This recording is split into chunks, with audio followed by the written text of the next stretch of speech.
Last week we were learning about food objects that are muktzah or not muktzah. Now, generally speaking, anything edible is not muktzah.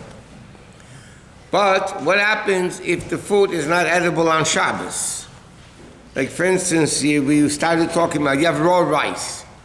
Now, you can't eat raw rice, so it's not edible. Or if you have beans, right? Now, there's sometimes certain green beans you can eat raw. You know, peas in the pod, whatever. But normally, if there's some peas, beans, things like that, they're not edible, so therefore they're not called food on Shabbos. And Yom Tif, we learned, wouldn't be a problem, because Yom Tif, you're allowed to cook. If you're allowed to cook on Yom Tif, so then it's edible. Now, what happens if you had, let's say, bread in the freezer, or anything that was already cooked, but it's in the freezer, now it's frozen. So on Shabbos, that wouldn't be muktzah, because again, it's edible. You just have to take out, defrost it, and then it's edible on Shabbos. You're allowed to defrost things on Shabbos for Shabbos. So any food, basically, that you would be allowed to use and make on Shabbos wouldn't be a problem of muktzah. So for instance, raw eggs, we learned are not muktzah because there are certain people that take it to make their voices sound better. Raw pasta would be muktzah. Flour, F-L-O-U-R, would be muktzah on Shabbos. It's not edible. A tea bag. Now, because there are ways of making a tea bag on Shabbos, you have to be careful. You need a kli shlishi, and there's a lot of issues in it. But the fact that a tea bag could be used on Shabbos, it's automatically not muktzah. Okay, bread, we said. Now, frozen bread is not muktzah because you can take it out. Now, what happens if you have an instant soup? You know, like tradition soup, whatever, those types of instant soups in a container, and you add water to it, and then... So technically, there's a way of eating them on Shabbos, if you use a kli shlishi, you know, whatever. So, again, because there is a way of eating it on Shabbos, it's called edible, and therefore it's not muktzah. Anything which is designated for animals to eat wouldn't be muktzah either, because animal feed is food for animals. So it wouldn't be muktzah. Baking soda. Is that only if you have an animal? Huh? Is that only if you have an animal? Or there's animals in the neighborhood. Like if you have giraffe food, okay, and you live in the city here, so there's no giraffe, I hope, in your backyard.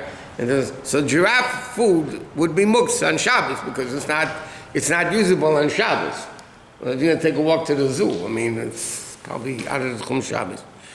But for instance, baking soda, you know, bicarbonate of soda, so it's not muktzah because even if you're not using it to eat, but people put it as a deodorizer, you know, people put it into the refrigerator. So again, it has a permissible use. If it's not a permissible use, it's not muktzah. But baking powder, you can't use baking powder. It's made to cook and whatever it is.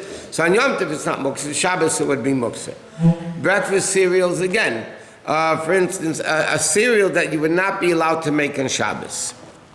Like, for instance, farina. You might have to cook it. So then you wouldn't be allowed to do it on Shabbos.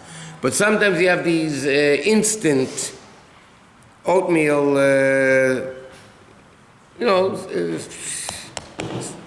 packets. Yeah, the packets, you know. So those, technically, you can make on Shabbos. You have to know how to do it correctly. You need a kli shlishi, and you have to do it differently than you normally do it. If you normally put in the oatmeal first and then the water, you have to put the water in and then the oatmeal, and you have to mix it with the handle of a spoon, crisscross. You can't make it too thick. But practically speaking, there's a way of doing it on Shabbos. So again, if there's a way of doing it on Shabbos, it's called food. Even though not everybody does it, but you would be allowed to do it. What?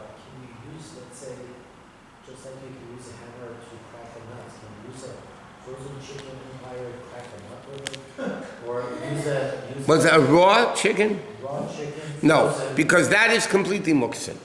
What we're learning now is foods that are not edible are completely muktzah. You can't move them for any reason.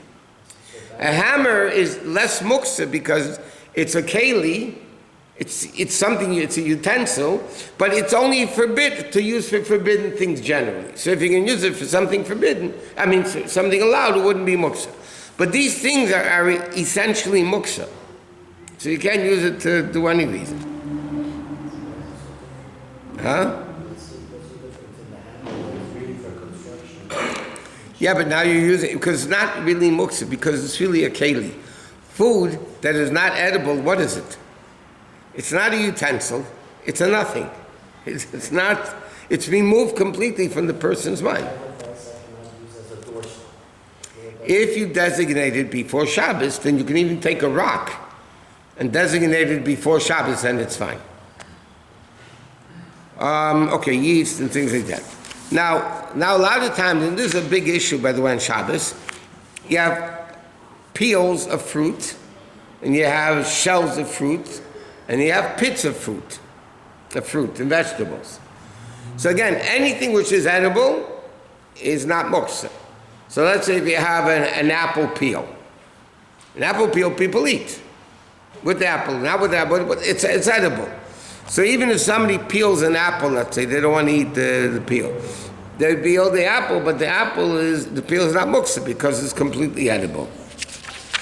If it's not fit at all, for instance, okay, or he goes through a whole bunch of list of things. I disagree with him one thing, because it's a metzias. You know sunflower seeds? Okay. Do people eat the shell also? Okay. So here, because I always tell people, because I know people eat it. If people eat it, you don't need everybody to eat. If people eat the peel of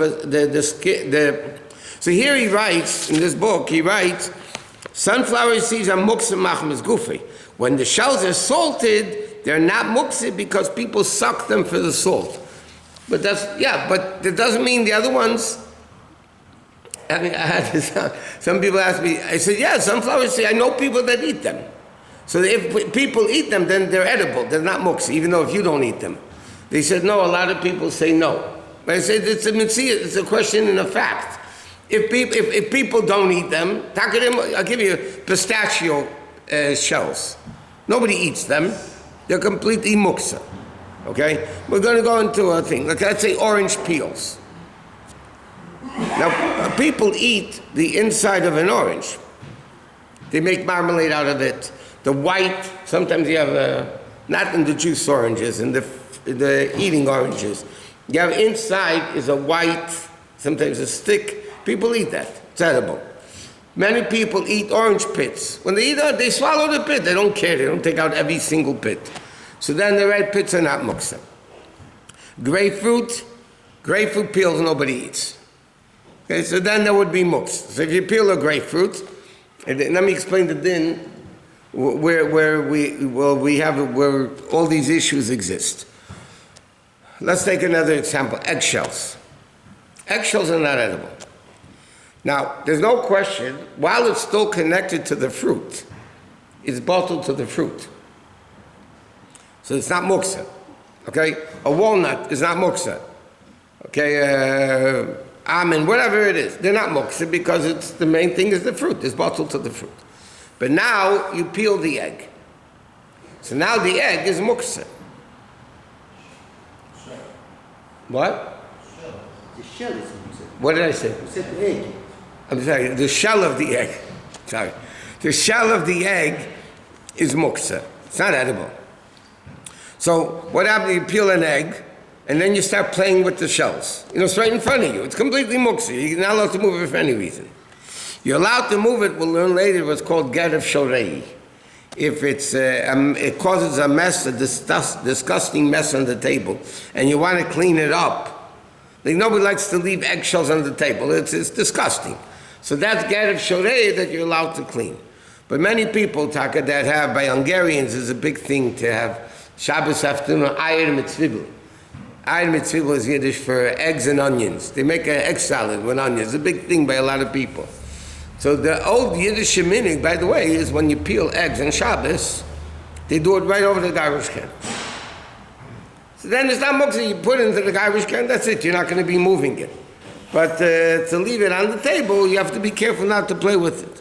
Can you put it on a napkin and then Yeah, you can put it on a piece of napkin and throw it out. But I'm saying, if you can avoid even doing that by just throwing it straight into the garbage, then you're moving it even less. Yes? Okay, so you put it in the garbage can, right? You take the garbage out and throw that out.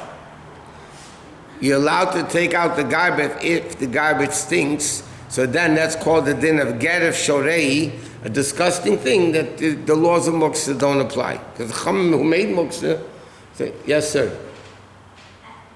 What if I have the same question he had, and then he stole my question? Oh, so tell him to pay double. He has to give you back 2 questions. Are you allowed to put the orange peel aside for after Shabbat to make marmalade with it? Like 10 people are having oranges, it's like, oh, don't throw the field, we're gonna make one, we'll wash it. You're allowed to put it away. I'll give you a simple example. Okay, you have to understand practical things also. I finished an orange juice. Okay, I drank orange juice on Shabbos. Am I allowed to put it back into the refrigerator? Am I not preparing it for the next time I'm going to drink, which is after Shabbos? Or am I obligated to leave it on the table? Because if I put it back in the fridge, I'm making it cold for the next time I want to drink orange juice. So obviously it's ridiculous, right?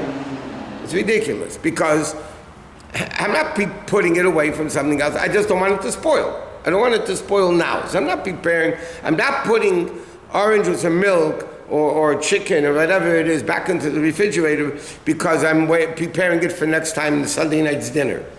I'm putting it back. I don't want it to spoil. The same thing, if somebody, let's say, and this is the Pascal talk about, what happens, okay, let's go even to a bigger extent. I serve ice cream on Shabbos, okay, from the freezer. Now I want to put it back into the freezer. Now it's not preparing it for after Shabbos, and putting it away. What's the difference when I'm putting it away? So now what happens? What happens if somebody, let's say, has leftover chicken, okay? Are you allowed to put it into the freezer? Now the refrigerator is very logical that for sure I can because I don't want it to spoil. But the question is, am I allowed to put it into the freezer? Because really that's more, so to speak, a little bit more preparing for after Shabbos.